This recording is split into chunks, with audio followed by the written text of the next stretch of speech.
Vijanavalabha Jaya Girivaradari Jaya Jaya Girivaradari Jaya Shodanandana Jaya Braja Janaranjana Jaya Yashoda Nandana Jaya Braja Janaranjana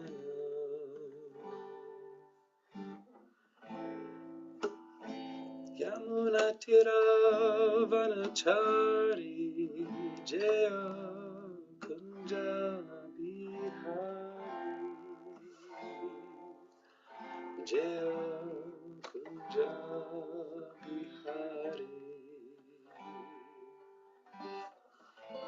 Yamuna Tiravanachari Jaya Kunja Bihari Jaya Jaya Kunja Bihari Jaya Radha Madhava Jaya Kunja Bihari Jaya Radha Madhava Jaya Kunja Bihari Jaya Radha Madhava Jaya Jaya Kunja Bihari Shri Shri Radha Madhava Ki Jai Shri Shri Radha Damodara Ki Jai Nitai Gaur Premanandi Hari Hari Bol Namah Vishnu Padaya Krishna Prastaya Bhutale Shrimate Divamrita Swamrita Namah Vichaya Purvarakshmata Bhakta Jana Vinita Bharata Rapikaranam Yasavichinama Namah Vishnu Padaya Krishna Prastaya Bhutale Shrimate Bhakti Vinanta Swamrita Namah Namaste Saraswati Gauranga Vijayani Vishesa Shrimati Vasatari Shtayane Jayam Vishnu Pada Paramahamsa Vivajakacharya Statara Sarta Shri Srimad Divine Grace Srila A.C. Bhaktivedanta Swami Prabhupada Ki Jai Jayam Vishnu Pada Paramahamsa Vivajakacharya Statara Sarta Shri Srimad Divine Grace Srila Bhakti Siddhanta Saraswati Thakur Goswami Maharaj Prabhupada Ki Jai Grantaraj Srimad Bhagavatam Ki Jai Nitai Gaura Premanandi Haribo Om Namo Bhagavate Vasudevaya Om Namo Bhagavate Vasudevaya Om Namo Bhagavate Vasudevaya Today we're reading from the Srimad Bhagavatam, 6th Canto, Chapter 17, text number 16 and 17, which I will pull up in just a second here. We've heard what Parvati has to say about Chitraketu's misdemeanor. Prabhupada will say quite clearly, it's not an offense. He says it several times. Now let's hear Chitraketu's response.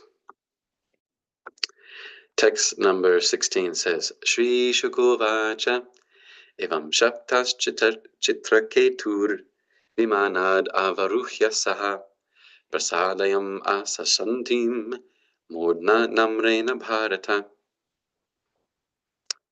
Sri Shukadev Goswami continued, My dear King Parikshit, when Chitraketu was cursed by Parvati, he descended from his airplane, bowed before her with great humility, and pleased her completely. Text number 17. Chitraketur uvacha pratigrinami te shapam atmanon janalinambake devair martyaya yat proktam purvadishtam hitasya yatat. Word for word translation says, Chitraketa uvacha, King Chitraketu said, Pratigrinami, I accept. Te, your, shapam, curse. Atmanaha, my own. Anjalina, with folded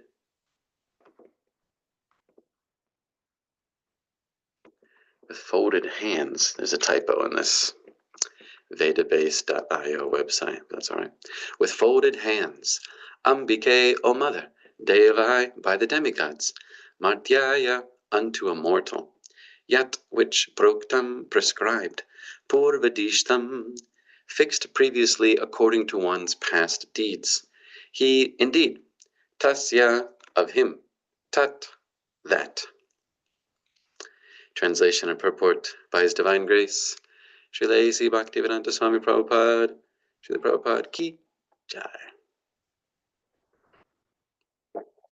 Chittaketu said, My dear mother, with my own hands folded together, I accept the curse upon me. I do not mind the curse, for happiness and distress are given by the demigods as a result of one's past deeds. Purport. Srila Prabhupada says, Since Chitraketu was a devotee of the Lord, he was not at all disturbed by the curse of Mother Parvati. He knew very well that one suffers or enjoys the results of one's past deeds as ordained by Daiva Netra, superior authority. Netra, of course, means to see with the eyes. So really the divine vision or the demigod's supervision. Superior authority or the agents of the Supreme Personality of Godhead. He knew that he had not committed any offense at the lotus feet of Lord Shiva or the goddess Parvati. Yet he had to be punished, and this means that the punishment had been ordained. Thus the king did not mind it. A devotee is naturally so humble and meek that he accepts any condition of life as a blessing from the Lord. Tatein kampam susamikshamaha. A devotee always accepts punishment from anyone as the mercy of the Lord. Oh, let's read that again. A devotee always accepts punishment from anyone as the mercy of the Lord. Wow, Srila Prabhupada. If one lives in this conception of life, he sees whatever reverses occur to be due to his past misdeeds, and therefore he never accuses anyone. On the contrary, he becomes increasingly attached to the Supreme Personality of Godhead because of his being purified by his suffering. Suffering, therefore, is also a process of purification. Srila Vishwanath Chakravarti Thakur says in this connection that one who has developed Krishna consciousness and who exists in love with Krishna is no longer subject to suffering and happiness under the laws of karma. Indeed, he is beyond karma. The Brahma Samhita says, Karma nirdahati kintu cha bhakti bhajam. A devotee is free from the reactions of his karma because he has taken to devotional service. The same principle is confirmed in Bhagavad Gita. Sagunan samadidhyaitan brahma bhuyaya kalpate. One who is engaged in devotional service has already been freed from the reactions of his material karma, and thus he immediately becomes brahmabhuta, or transcendental. This is also expressed in Srimad Bhagavatam. Kshiyante chasya karmani. Before attaining the stage of love, one becomes free from all the results of karma.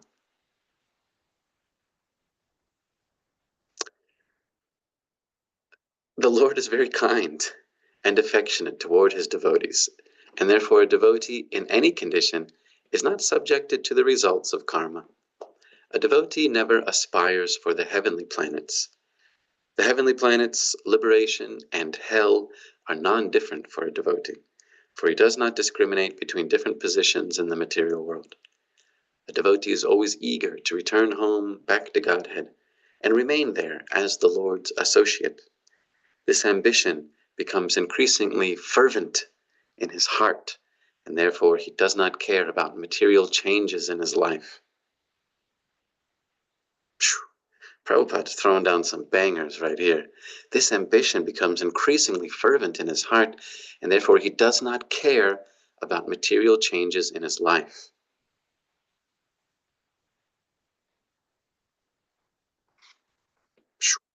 Srila Vishwanath Chakravarti Thakur comments that Maharaj Chitraketu's being cursed by Parvati should be considered the mercy of the Lord.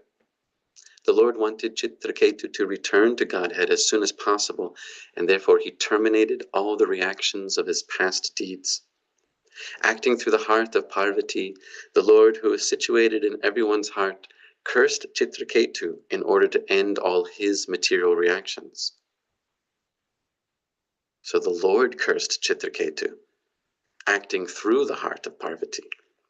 Thus Chitraketu became Vitrasura in his next life and returned home back to Godhead.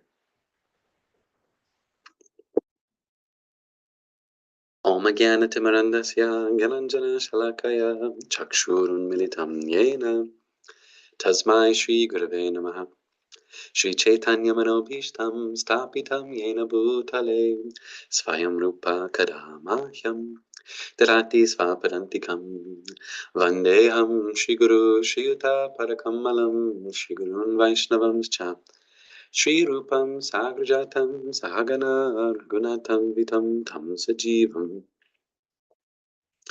Sadvaitam Savadutam Parijana Sahitam Krishna Chaitanya Devam Shri Radha Krishna Param Sahagana Lalita Shri Vishakanvitam Cha He Krishna Karuna Sindhu Dinabandhu Jagatpate Gopesha Gopika Kanta Radha Kanta Namostate Tapta Kantana Gaurange Radhe Vrindavaneshwari Vrishabhanu Sutta Devi Paramami Hari Priye Vanchakalpatarubhyascha Kripa Sindhubhya cha Patitanam Pavanebhyo Vaishnavibhyo Namo Namaha Jaya Shri Krishna Chaitanya Prabhu Nityananda Shri Advaita Gadadhara Srivasadi Gaura Bhakta Vrinda Hare Krishna Krishna Krishna Hare Hare Hare Rama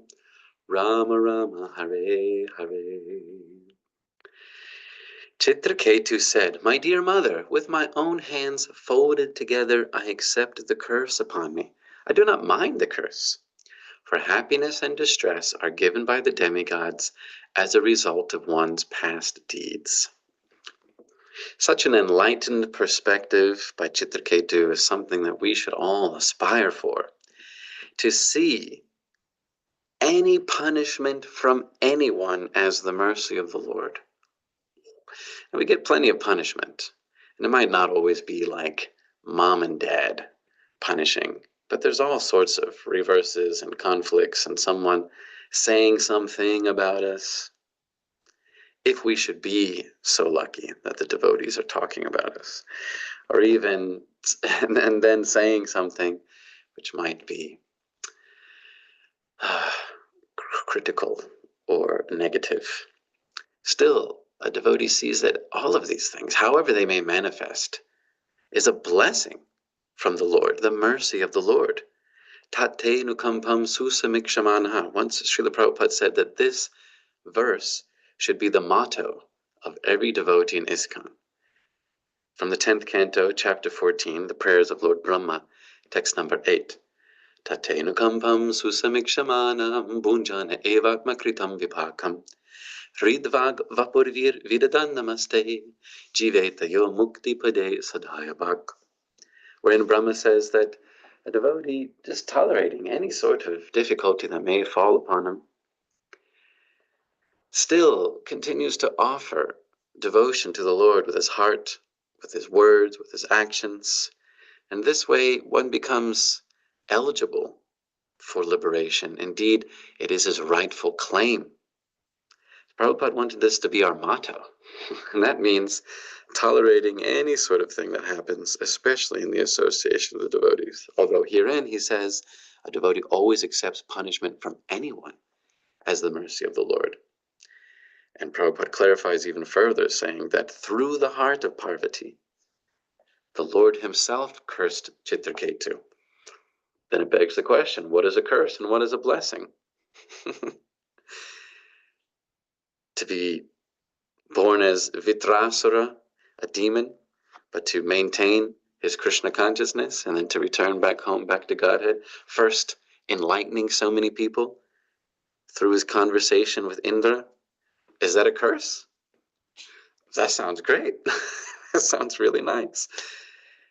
The conversation he has with Indra is so devotional and so enlightening that it becomes recorded in Srimad Bhagavatam for the welfare of all humanity and this planet and others. Is that a curse? And then he goes back home, back to Godhead. And not just it goes back home, back to Godhead. He knows, Vitrasari knows full well, I'm going back home, back to Godhead. I'm the winner of this fight, Indra.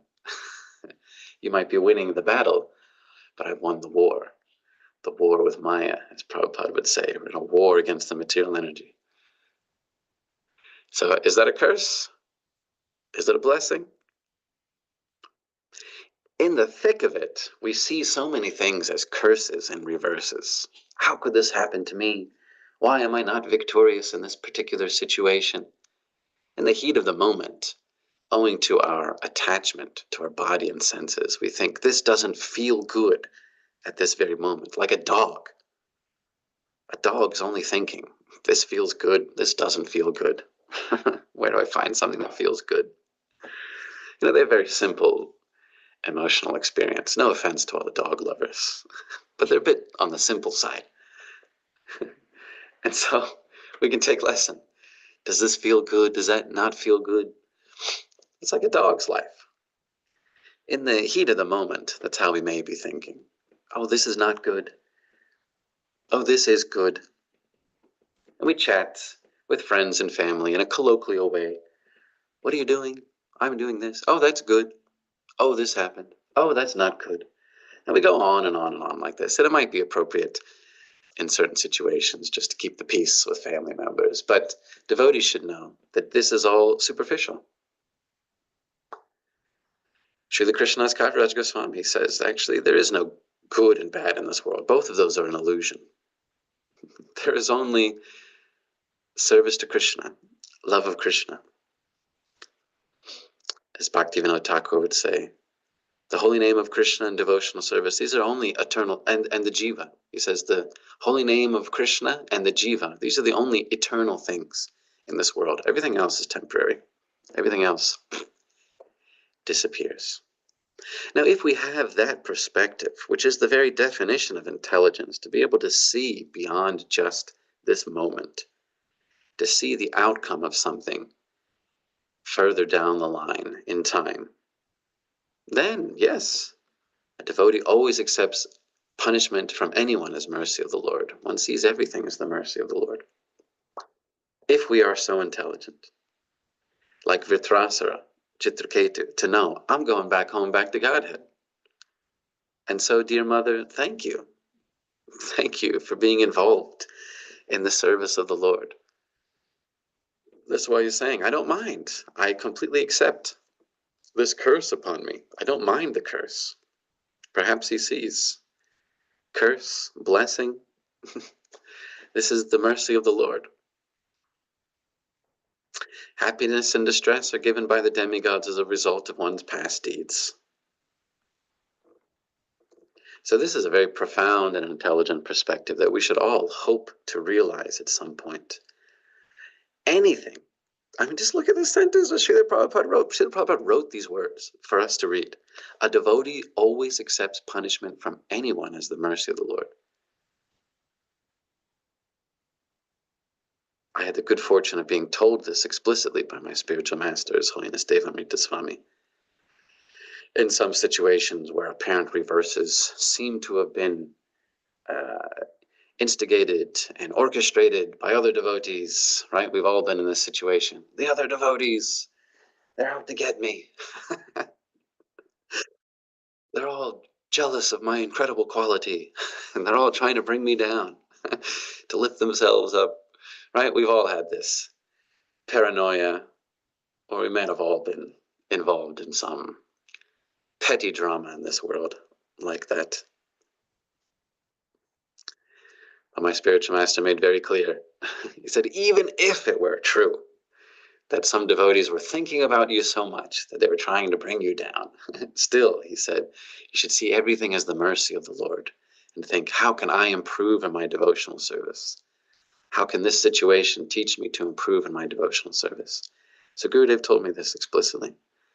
And since then, I got to be honest, since then, all of that drama just doesn't interest me so much anymore. This one said this one's doing that, this one agrees with me, and this one doesn't. I should be getting my way, but these devotees, A devotee always accepts punishment from anyone as the mercy of the Lord. If one lives in this conception of life, he sees whatever reverses occur to be due to his past misdeeds, and therefore he never accuses anyone. Forgive and forget whatever misdemeanors or offenses may have occurred by other devotees, and just think, this is the mercy of the Lord. The Lord wants me to come back home, back to Godhead. He's helping me to sever the attachment to the things of this world. Prabhupada references the Brahma Samhita verse, Karmani nirdahati kintu cha bhakti bhajam. Right? The first line of which says, Yastvindra gopa matavindrama avhosva karma bandhana rupa bhajam ad bandhana rupam something bhajam atanoti karmani nirdahati kintu cha bhakti bhajam govindamari purusham tamaham bhajami. Everyone is bound up by karma, from Indra, the highest demigod, down to the Indra Gopa, which is like a bacteria, germ. They're all bound up by their karma, suffering and enjoying, and this karma is the exact opposite of devotional service to Krishna. It's bondage by which one is forced. It is the result of the expression of one's selfishness. It's the opposite of devotional service. And so we want to become free from that karma. Karmani nirdahati kintu cha bhakti bhajam. Brahma says all that karma becomes destroyed, burned up by bhakti bhajan. And so the Lord's mercy is to help us engage in bhakti bhajan, to destroy all of that karma. Srila Bhaktisiddhanta Saraswati Thakur's commentary on that Brahma Samhita verse says explicitly, you can look it up, devotees, it's not me, don't shoot the messenger. He says, by the fire of ordeal, the devotee's karma becomes burned up and destroyed. By the fire of ordeal. So keep that in mind. We signed up for the fire of ordeal. There are so many ordeals in this world, and sometimes they burn like fire. The devotee should know this is burning up all of my karma, which is the opposite of devotional service, so that I can become engaged in bhakti bhajan, so that I can become confident in my relationship with Krishna and go back home, back to Godhead, just like Chittaketu, Vitrasara is so confident. So, the fire of ordeal, it's coming today or tomorrow or the next day. And if not in any profoundly remarkable way in this lifetime, then definitely there will be ordeal at the time of death. All of those last attachments must be severed, including attachment to this corporeal form. So before attaining the stage of love, one becomes free from all the results of karma, as Prabhupada is saying here. So we should want for such purification, we should want for such karmani nirdahati kintu, destruction of all of that karma. And if it comes in the association of devotees in what apparently looks like some offense or some conflict or some distress, all the better. All the better. With folded hands like Chitraketu, we should accept whatever difficulty falls upon us, even if it's in the form of cursing, even if, heaven forbid, someone's misunderstood me in the Kali Yuga. Still, we should accept it as the mercy of the Lord. A devotee always accepts punishment from anyone as the mercy of the Lord. Let that be our meditation for today. A devotee always accepts punishment from anyone as the mercy of the Lord. Herein, Chittaketu says, I don't mind the curse, for happiness and distress are given by the demigods as a result of one's past deeds. Is that the cause of happiness and distress? No. He recognizes happiness and distress, it's caused by something else. The demigods are just an agent, right? Through the heart of Parvati, the Lord actually is cursing Chittaketu. This verse being spoken by Chittaketu echoes a statement, very profound statement by the Avanti Brahmana in the 11th canto of Srimad Bhagavatam, where he recognizes what's really the hetu, what's really the cause of happiness and distress.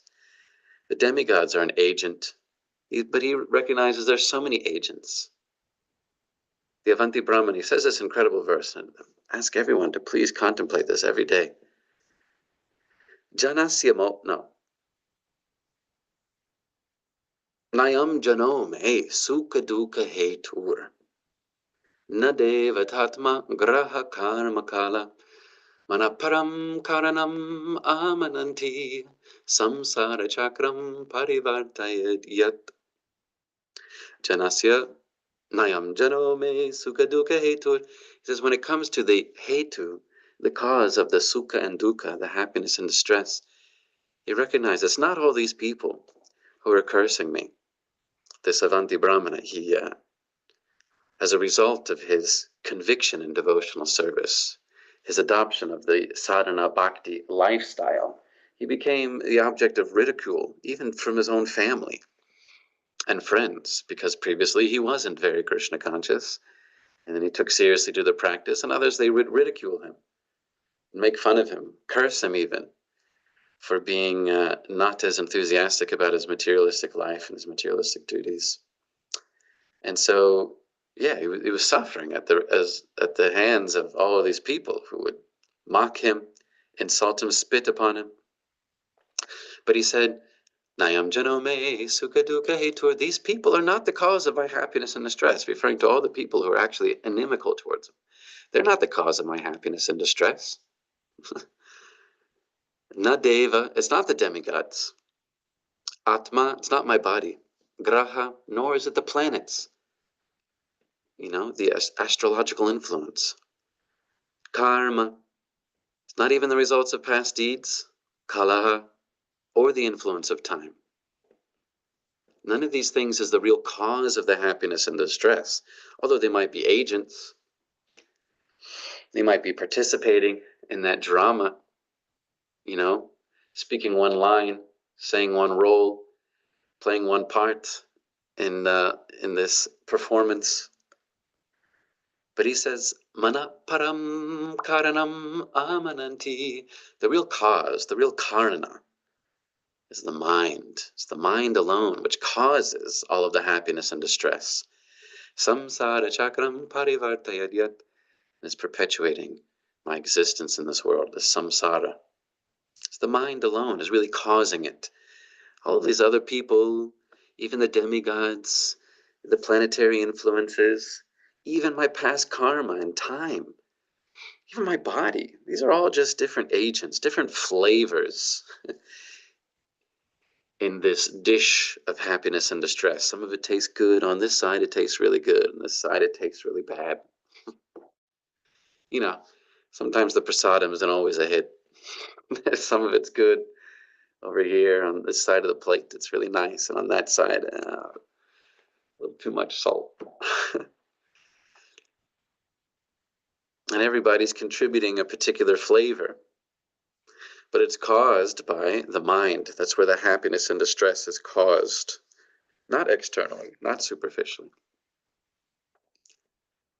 So the Avanti Brahman is teaching us to see in this way. I can't blame whomever has apparently caused some distress to me. It's actually within my mind, the happiness and the distress. I can't even blame the demigods. Oh, it's too much rain. Oh, there's an earthquake. Oh, even if the whole universe is destroyed. Whatever.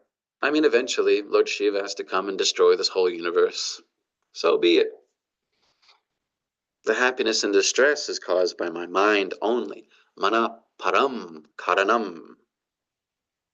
Very simple Sanskrit. Manaha, the mind. Param, supreme. Karanam, cause. Amananti, he says, that's what I understand now. Samsara chakram. And it's perpetuating my cycle on the samsara chakra, this wheel of repeated birth and death. There's this old Chinese torture method where they'd attach somebody to a wheel and then the wheel would turn and the person would be on the wheel, with their back. So they're bent backwards and the wheel would turn, would go downwards, and then the person's head would go down and underwater for some time.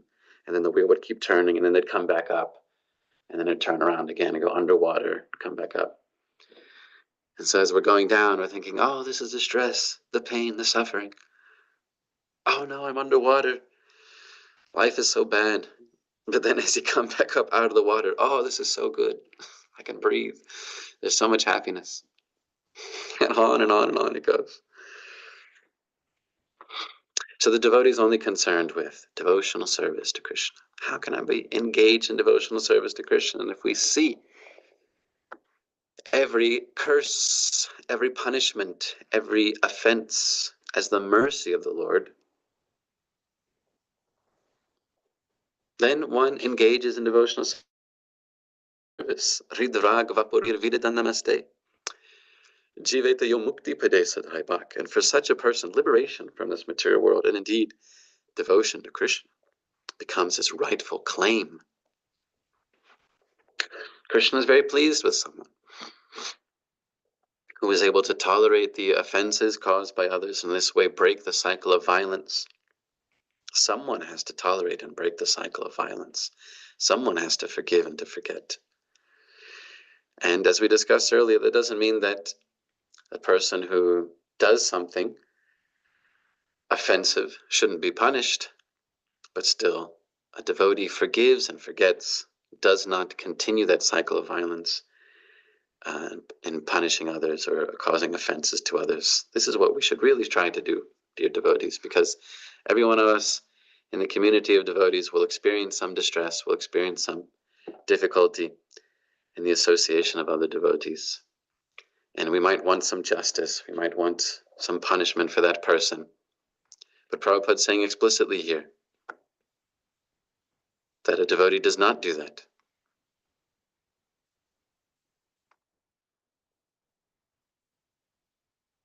He does not want to see any punishment for others. He does not cause any sort of punishment to others in a reciprocal way, but rather just becomes more absorbed in devotional service to Krishna. So Chitraketu's example is so valuable for us, it's so important.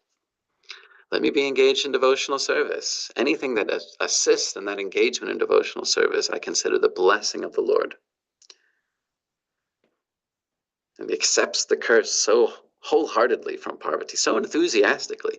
I mean, have we ever thanked somebody for a curse? Have we ever folded our hands to such a person who has cursed us, said something terrible about us, or made some difficulty for us, and said, I accept that.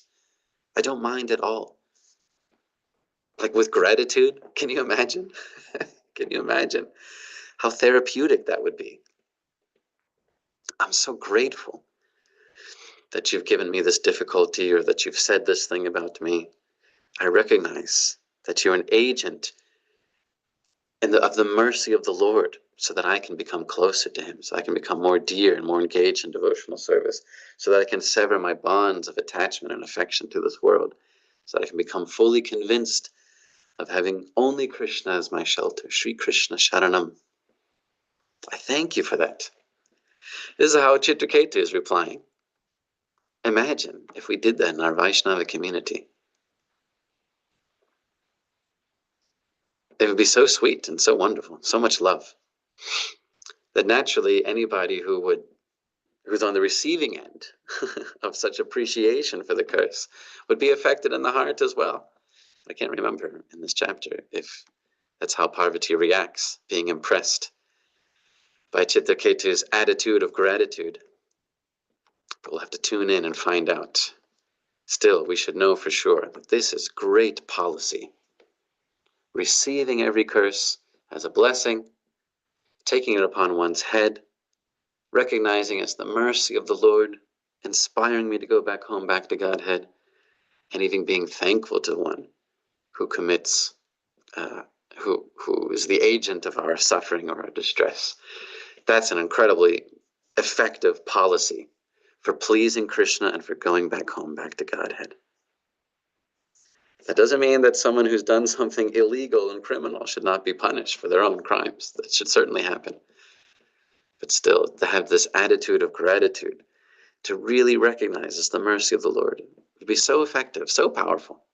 Naturally, you can see why Brahma is saying, liberation, it becomes that person's rightful claim. It's not just something that they have to strive for with difficulty, but the Lord should be so pleased to give such a person liberation from all material existence if they have that attitude. That's why Prabhupada wanted this to be our motto. Let's take it very, very seriously. So in conclusion, as Prabhupada says here, a devotee always accepts punishment from anyone as the mercy of the Lord. If one lives in this conception of life, he sees whatever reverses occur to be due to his past misdeeds, and therefore he never accuses anyone.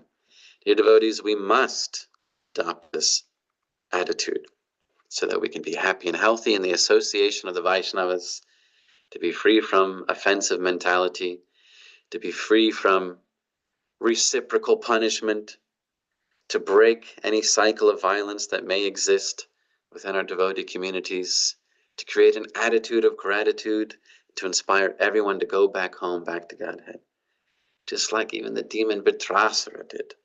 We should be so fortunate to get such a blessing from the Lord.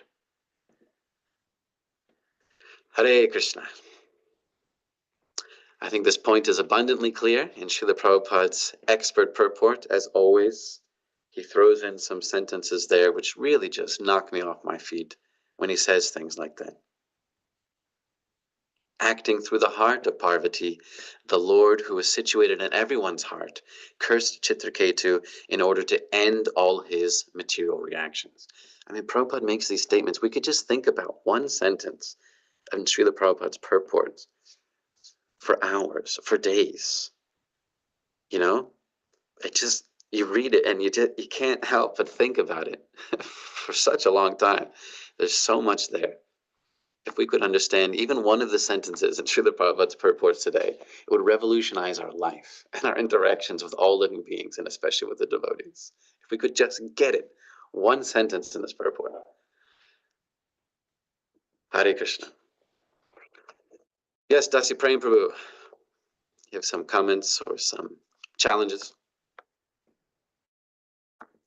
You're allowed me because I'm nobody's guru. Hare Krishna. Hare Krishna. Okay, sorry, this sound. Let me go. All right. So you touched on it briefly at the end there. What about like punishment and within all this, it seems like the message is okay, like just tolerate and tolerate as the mercy of the Lord. But it seems like just on a practical note, like some punishment is required. And like I'm thinking something recently happened with me where a devotee kind of did something a little abnormal and kind of a little shady, a little questionable. And he was a junior devotee, and I consulted with someone else, and I was a little stern with them, like whatever I did. But and so I could have just tolerated and been like, all right, well, I guess that's the mercy of the Lord. So I'm just yeah, if you could elaborate a little on that. I think Bhakti Tirtha Maharaj said something. I don't want to misquote him, but he was saying, I believe he was saying something about justice should be there, but he definitely emphasized the point of like all that we're hearing today about tolerance and all that. So if you could elaborate on that point, it would be helpful for me. Well, I definitely agree with you, Prabhu, and His Holiness Bhakti Tirtha Swami Maharaj. Yeah, there has to be some justice. That's why Chittaketu is, being punished by Parvati. It's not just that they say, well, okay, nobody means any offense, and so we'll just, everything that happens, just move on and not give due justice to someone who is offended or has been slighted. So Chittaketu is really being cursed by Parvati to be born as a demon. And, in the presence of everybody. So this is a very public punishment as well. But how Chittaketu is reacting to it, how he perceives that curse, is the part that's remarkable. That he accepts it so heartedly and he sees it as the mercy of the Lord. So there should definitely be justice. There are real crimes. There are real offenses against all living entities, against the devotees, against the Lord. There should be real punishment for that. But a devotee should see that punishment as the mercy of the Lord.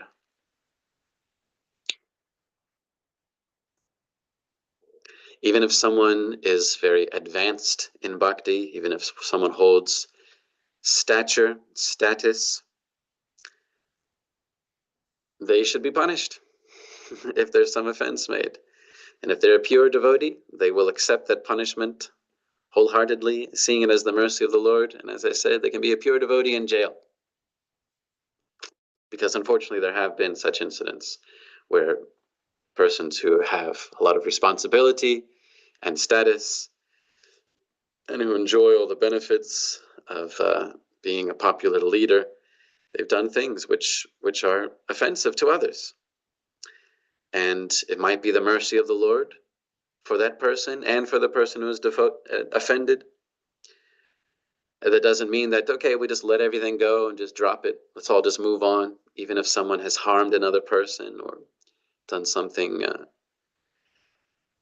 some sort of promiscuity or some sort of misappropriation of funds and resources. It doesn't mean that we just let it go.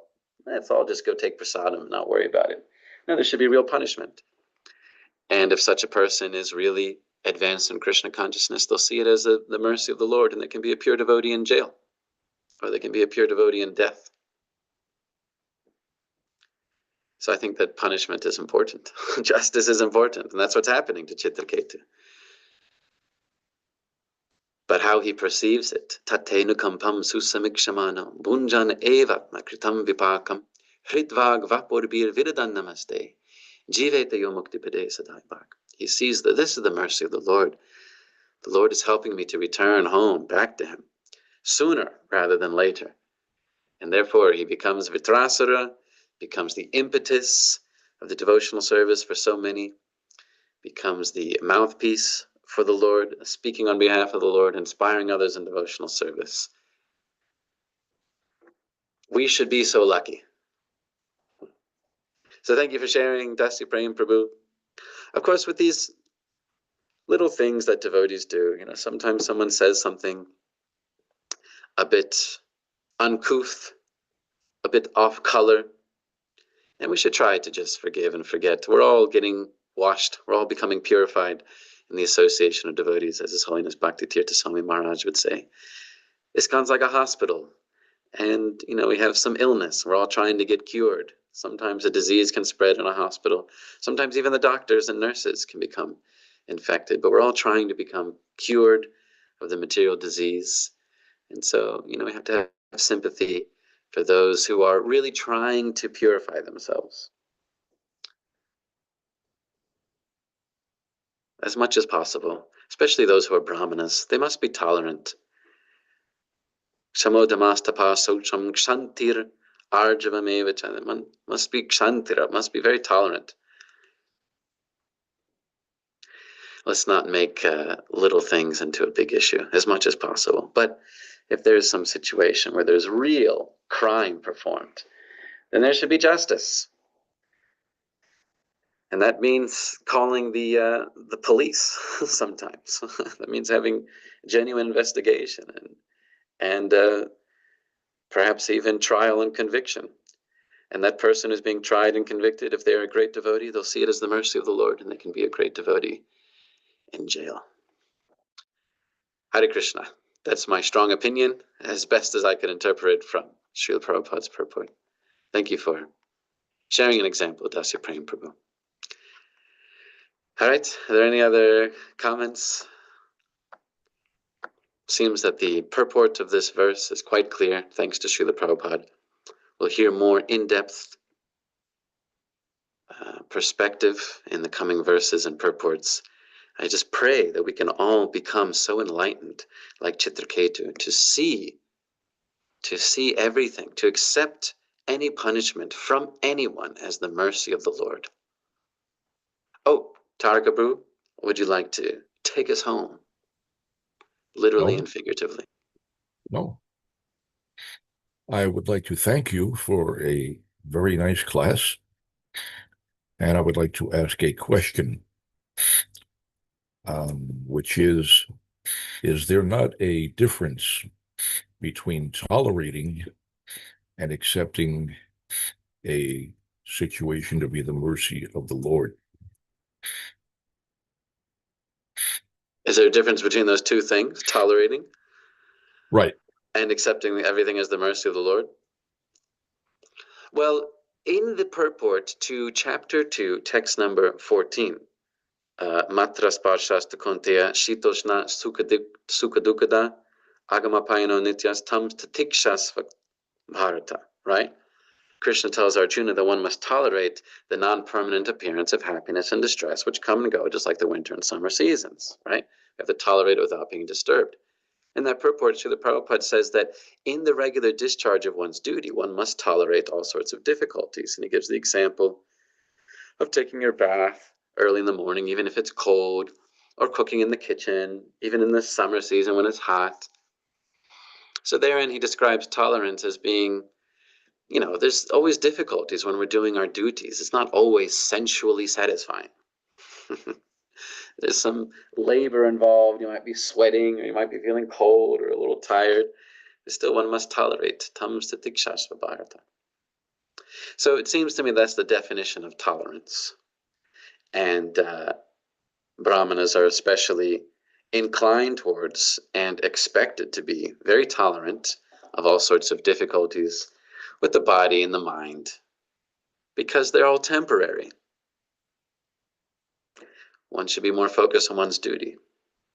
So I would agree with you, Taraka Prabhu, in that sense. This is a definition of tolerance that Srila Prabhupada gives, that Krishna gives, whereas seeing everything as the mercy of the Lord is to accept, especially in the interaction with other living entities, right? Bhutanam yanmita kali, because that's where most of our karma comes from, is from other living entities.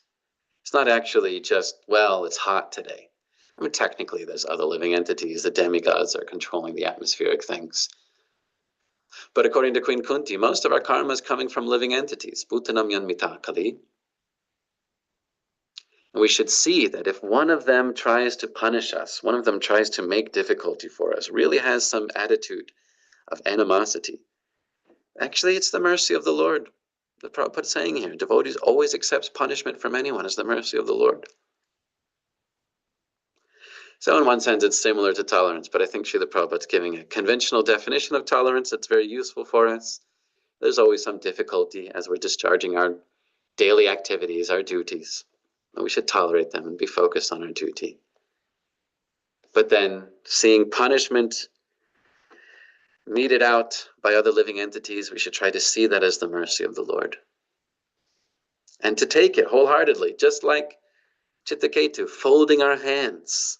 Atmano, Anjala Ambike, Mother, I accept it.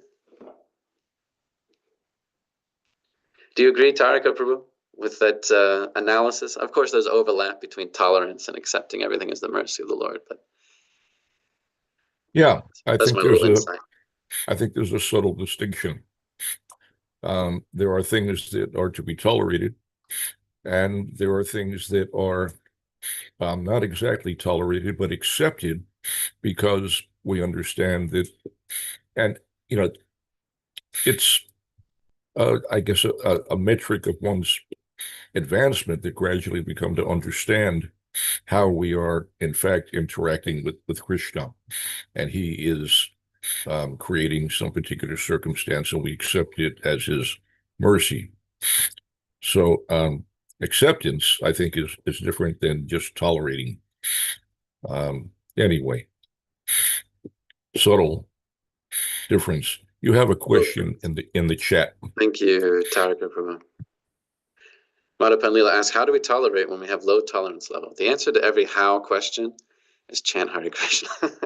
But a more specific answer is you associate with someone who's very good at tolerating. And that quality rubs off onto us, right? Sangha sanjayate kama. We can pick up their same qualities, their same ways of doing things. If we associate with someone who's very good at tolerating, we can have that same quality as well. So find somebody who you could see just takes everything in stride. No matter what difficulty comes, that's all right. I'm going to do my service, and this is the mercy of the Lord. You find that person and just try to stand next to them as much as possible. And we can develop the same quality as well. I learned from our god brother, Balagopal Prabhu, whom you probably know, who in the Brahmacharya ashram, he tolerated everybody so much. He was like the mother of the ashram. If you know Balagopal Prabhu, I'm sure you understand. He was like the mother of the ashram. And so, there'd be young guys like me who are new and really trying to start controlling the mind and senses, but still struggling with so many things. And the way he would tolerate everybody and just always take everything in stride, always have an optimistic attitude, always be supportive, just like a mother, Yo, you're doing great. Oh, do you need a little more prasadam? We're going to do great service today. He's always nothing was like, oh, it's bad, I can't do it. He would never be like that. Always just tolerating everything. And he has terrible health. And, he was always in difficulty, personally. But such an attitude of gratitude for every single day and every little thing that was happening. And so I would just try to be as close to Balagopal as possible and try to pick up some of that quality. So that's the answer to the how questions. Chant Hare Krishna and associate with the devotees. We can also become tolerant. But it's the nature of the Brahmanas especially to be more tolerant of difficulties because they look beyond the temporariness of this material body and mind. What's the big deal? A little coldness now, a little hot later. What's the big deal? I'll be dead soon. So that's the Brahmana's perspective. Hare Krishna. Yes, Balagopal Prabhu. He's the best. All right, thank you, dear devotees, for tuning in. I have to go, as always. Duty calls. Got to pay the bills. Grantaraj Srimad Bhagavatam ki jai, Srila Prabhupada ki jai, Nitai Gaura Premanandi, Hari Hari Bo.